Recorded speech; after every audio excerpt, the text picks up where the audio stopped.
है, smart notes save time. Yes of course, बहुत important point है भाई।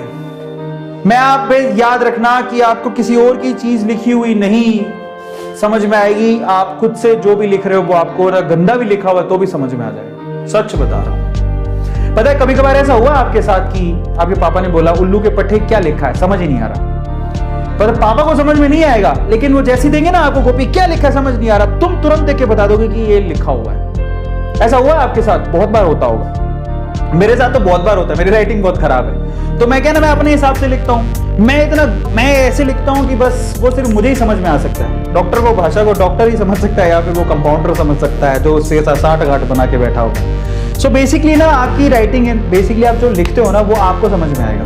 अब मैं आपको गारंटी देता हूँ, अगर कोई बहुत बढ़िया सा टॉपर है, उसकी सुंदर सी राइटिंग है एकदम सनी देओल के जैसी, मतलब व्हाटएवर, ठीक है, एकदम हमारे वो जो नई हीरोइन कौन सी है, दीपिका पादुकोण के जैसी एंड दिशा पटानी के जैसी सुंदर एकदम राइटिंग है, फिर भी आप उसके नोट्स लेके आ जाना, फिर भी आप कहीं ना कहीं अटक ही जाओगे। फिर भी आपको समझ नहीं आएगा कि इसका मतलब क्या है, क्या लिखा हुआ, किस सेंस में लिखा हुआ, क्योंकि वो उस टॉपर ने लिखा है, वो उसके नोट्स है। Try to understand the thing what I am saying.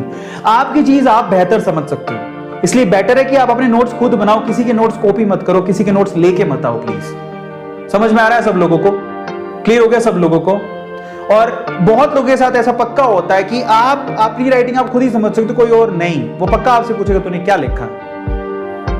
समझ में आता है? इसलिए कहा जाता है कि अपने notes, self notes, formula sheet, flow chart, cheat codes खुद बनाने चाहिए अपने हाथ से। आप कैसे भी लिखते हो प्लीज आप किसी और से बोरो मत करो, इसको खुद बनाओ, खुद से फोटोकॉपी मत करवा के लाओ, खुद बनाओ। स्मार्ट नोट्स आपके खुद के बने होने चाहिए, और बनाने चाहिए आपको। लास्ट में एक बात बता देता हूं, जब आपके एग्जाम होगा तो आपको सबसे ज्यादा आपके स्मार्ट नोट्स और ये जो फ्लो चार्ट है, जो केमिकल रिएक्शन आपने लिख रखी है खुद से हाथ से, आपने सुपर नोट बना रखे होंगे, हर एक के ऊपर एक सुपर लगा रखा होगा, एक नोट लगा रखा होगा, ये आप ही को समझ में आएगा कि आपने क्यों किया था। समझ में आता है? सो प्लीज आप लोग याद रखो, एमसीक्यू भी